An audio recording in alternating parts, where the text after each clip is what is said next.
Salut, j'espère que ça va. Aujourd'hui, on va aborder un sujet un peu piquant qui est comment est-ce que j'en suis arrivée là? Comment est-ce que j'en suis arrivée à un monticule de merde?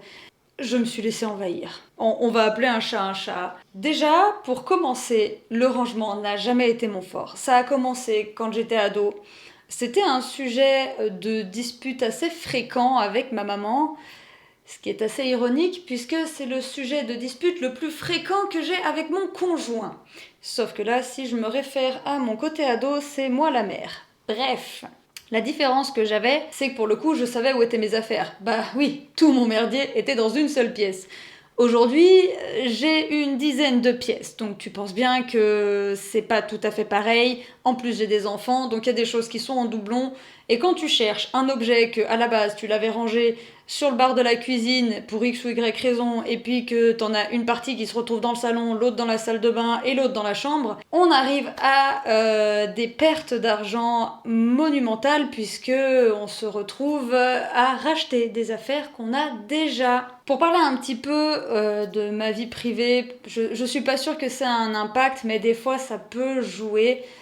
J'avais déjà, quand j'étais ado, des petits problèmes psychologiques, une espèce de dépression, de l'anxiété. Enfin, j'ai pas été diagnostiquée. Donc là, vraiment, on est sur de l'autodiagnostic et je suis pas psy. Donc, mais vraiment une faible estime de moi, une croyance que tout le monde m'en voulait, que tout le monde me détestait, que on attendait que je fasse quelque chose de mal pour me pointer du doigt. C'était déjà assez compliqué et à mes 19 ans, j'ai perdu mon papa. Et dans la foulée, je me suis retrouvée dans un appartement. Alors, avec le recul, c'est pas le meilleur move que j'ai fait.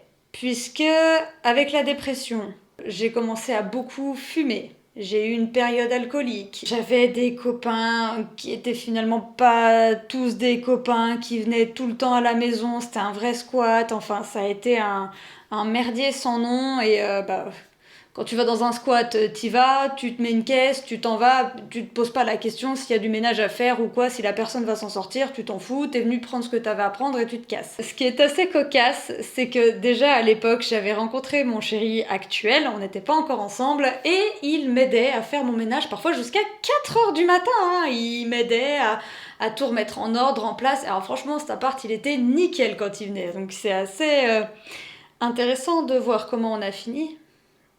Tout ça pour dire que, en effet, avec toutes les soirées, le peu d'heures de sommeil, la fumette, hein, y a pas à dire, ça te met la tête à l'envers. Quand tu couples ça à l'alcool, bon alors là, n'en parlons pas.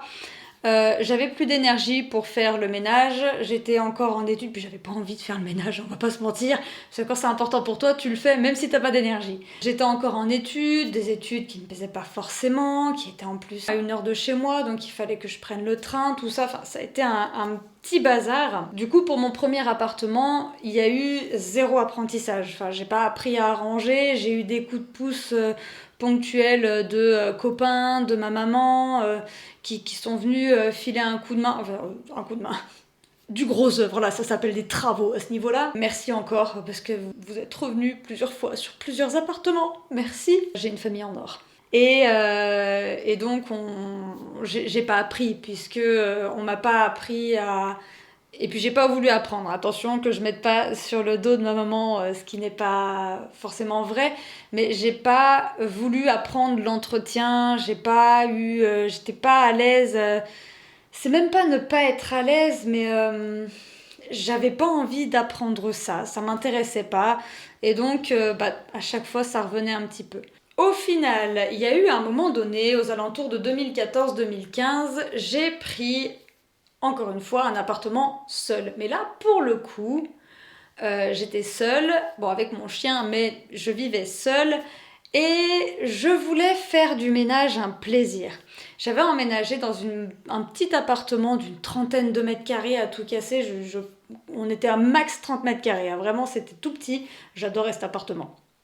Aujourd'hui, je pourrais plus y vivre entre le chien, les 3 enfants. Enfin bref, ça serait intenable. Mais c'est vrai que cet appartement, je l'adorais. Il était très atypique et il m'a plu. Il m'a plu, voilà, il m'a plu cet appartement. Et j'avais envie d'en prendre soin.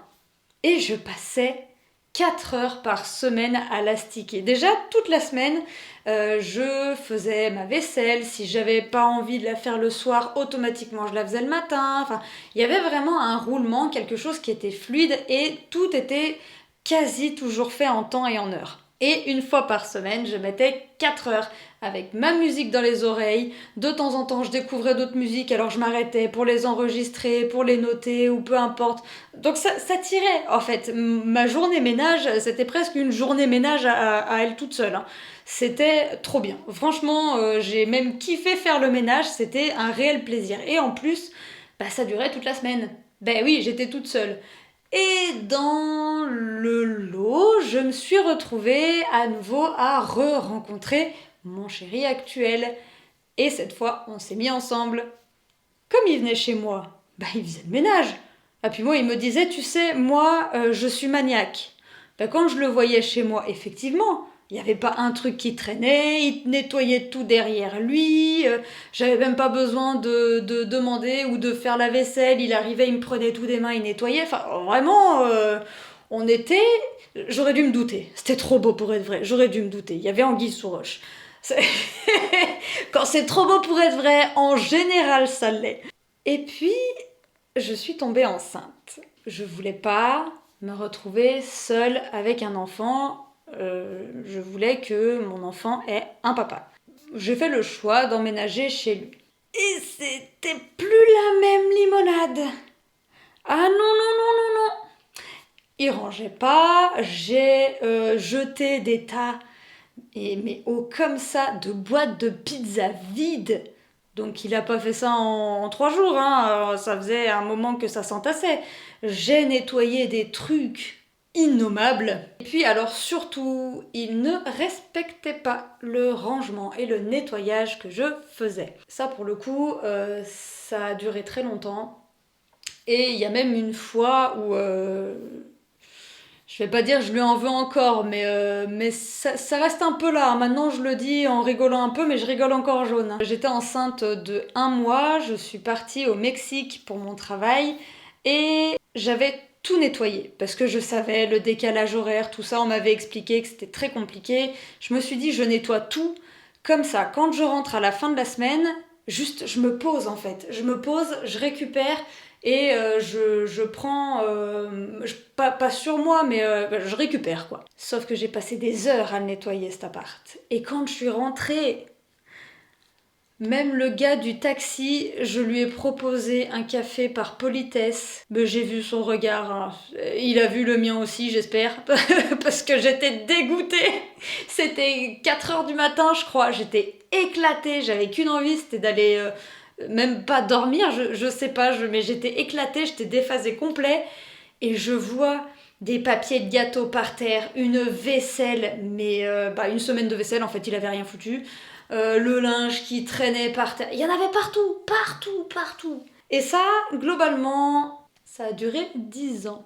Tout le long de ma grossesse, j'ai essayé de ranger, de nettoyer, avec l'aide même de ma belle-mère qui est venue m'aider, qui a pris du temps, hein, sur sa journée, sur ce qu'elle avait à faire pour venir m'aider. On a remis en place, mais ça tenait pas, il faisait pas l'effort non plus. Sauf que moi, j'étais enceinte, et puis alors cette grossesse-là, j'étais explosée. Bon, pour les 3 d'ailleurs. Ça a été assez compliqué.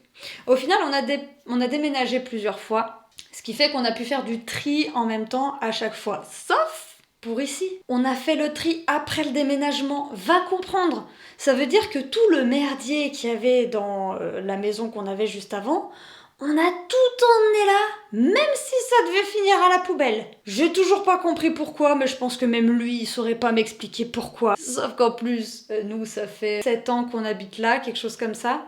On déménage plus du coup pour faire du tri. Et donc, on a continué de vivre, d'acheter des choses, d'entasser. Alors après, il y a d'autres choses qui ont été cassées, qu'on a pu jeter. On a continué d'accumuler. Je crois que j'en parlais un peu dans la vidéo de la semaine dernière.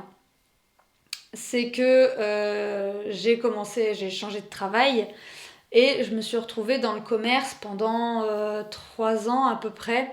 Alors c'était déjà pas glorieux, c'était le bordel à la maison, j'avais du mal à ranger, à nettoyer, c'était compliqué, mais ça...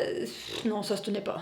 Ça se tenait pas, mais au moins on pouvait circuler, si tu veux. Voilà, la nuance, elle est là. C'était pas arrangé, c'était pas propre, mais on pouvait circuler. Je n'invitais tout de même personne chez moi parce que j'avais honte de ma maison, mais au moins on pouvait marcher. Par contre, quand j'ai commencé à finir tard, bah j'ai pas envie. Moi, le soir, quand je rentre du boulot, et encore là, je vais parler de quand j'étais dans le magasin de CBD. C'est pas là où j'ai fini le plus tard, mais en tout cas, c'est ce qui a duré le plus longtemps. Déjà, je rentrais, c'était presque 8 heures. Tout de suite, je rentrais, on se mettait à table. Dans la foulée, j'allais coucher mes enfants, donc vers 8h30, 9h. Sauf que la routine du soir, bah déjà, moi, je les voyais plus. Je suis pas là les mercredis, je suis pas là le samedi. Donc, ils ont envie de me voir, ce qui fait que la routine du soir, elle durait entre des fois... Quand j'étais très très fatiguée, ça pouvait se réduire à 30 minutes, mais des fois ça durait 1 heure, 1h30. Bah quand je redescends, j'ai pas envie. Je suis explosée, j'ai pas envie de faire le ménage, c'est pas possible. Du coup, ce que j'ai dit, ok, j'y arrive pas. Le dimanche, en général, je suis rincée, je ne fais rien le dimanche. Et le lundi, par contre, je tabasse et toute la journée, je nettoie. Sauf que c'est difficile de récupérer une semaine de bordel. Et puis, bah, factuellement, le mardi soir, je suis pas là. De 17h à 20h, je suis pas là. Donc eux, ils foutent le bordel. Les quatre. Le mercredi, il n'y avait pas mes enfants, parce que j'allais les chercher chez ma grand-mère, donc à la limite, ça limitait la casse. Le jeudi, j'étais pas là de 17h à 20h. Bah, c'était déjà foutu. Tout ce que j'avais fait, c'était foutu en l'air le jeudi. Sauf que le vendredi, bah, je suis pas là de 17h à 20h. Mais le samedi, c'est toute la journée que je suis pas là. Et donc je me retrouvais à un truc où j'avais beau m'épuiser, déjà il y avait l'entretien à gérer, hein, ne serait-ce que faire les lessives, ne serait-ce que juste les lessives, plier le linge, parce que j'arrivais à faire des lessives dans la semaine, mais le linge je le pliais pas, donc j'avais une semaine de linge à plier, plus de l'entretien, bah à la fin j'avais abandonné l'entretien et j'essayais de ranger comme je pouvais, mais en fait plus ça allait, et pire c'était. Et comme les enfants prenaient exemple sur leur papa, bah ils rangeaient pas non plus, puisque le papa il rangeait pas. Et puis il avait un bon truc aussi pour se dédouaner, c'était je leur ai demandé de ranger. Voilà, donc il allait dans la pièce, et il criait bon ça suffit, maintenant on range. Et il s'en allait. Donc les enfants, bah ils rangeaient pas. Il y avait plus personne pour les voir, il y avait personne pour leur montrer, il y avait personne pour les aider. Et tout s'est entassé jusqu'au jour où tout s'est effondré en fait. Moi j'en pouvais plus, on n'arrivait plus à circuler dans la maison. En fait, du jour où il a fallu que je slalome dans les pièces, j'ai dit stop, c'est plus possible. Et j'ai tout essayé, tout. J'ai crié, j'ai parlé, j'ai discuté, j'ai écouté, j'ai négocié, j'ai pleuré, j'ai essayé de faire participer, j'ai essayé d'accompagner, j'ai essayé de parler avec d'autres personnes, que ce soit juste pour moi vider un peu ma tête, pour vider tout ce que j'avais sur le cœur. Des fois je demandais, pas vraiment, en fait ils voyaient mon état et ils allaient lui en parler. Où j'ai même aussi des gens qui sont venus m'aider pour le ménage, notamment mon frère, merci, qui a passé un après-midi complet à faire notre vaisselle. Et il a dit à mon homme, qui était tributaire de la vaisselle à l'époque, s'il te plaît, c'était chiant, faudrait pas que ça revienne. Ça a duré une semaine. En une semaine, le merdier était redevenu pareil. Donc à un moment donné, je me suis posée et j'ai dit, ok, en fait, ça fait pas partie de ses valeurs. Ça ne l'intéresse pas, c'est pas quelque chose qui est important pour lui. Et c'est ok, il n'y a pas de souci, parce que lui, il a des valeurs qui sont absolument pas importantes pour moi, et en même temps qui sont nécessaires à la survie de notre famille. Donc, il n'y a pas de souci. Mais c'est important pour moi, donc il va falloir que je le fasse. J'ai tenté de le faire en parallèle de mon travail, sauf que derrière ça a dégradé plein de choses. Ma relation avec mes enfants, ma relation avec mon chéri, même ma capacité de concentration, j'ai fini explosée. Ben, il a fallu que je prenne une décision, et la décision la plus... C'était une décision de survie en fait, c'était une décision de survie, et la décision qu'il a fallu que je prenne, ça a été de quitter mon travail que j'aime énormément. Voilà, c'est comme ça, j'ai quitté mon travail, je m'en mets les mains sur les hanches tellement ça me contrarie encore, et pourtant ça fait 4 mois. Hein. Ça va bientôt faire 4 mois et ça me contrarie encore. Mais c'est vrai que quand je vois l'avancée, bah c'était un mal nécessaire. J'espère que cette vidéo t'a plu, que tu as compris aussi que bah, parfois c'est pas toujours évident pour les personnes. C'est facile de critiquer que c'est mal rangé chez elles, que c'est le bordel, que c'est pas forcément propre. C'est intéressant aussi de creuser et des fois d'avoir la sensation que la personne se plaint tout le temps. Ok, mais en général, la souffrance, elle va plus loin que simplement je suis pas bien chez moi ou c'est mal rangé, j'en ai marre.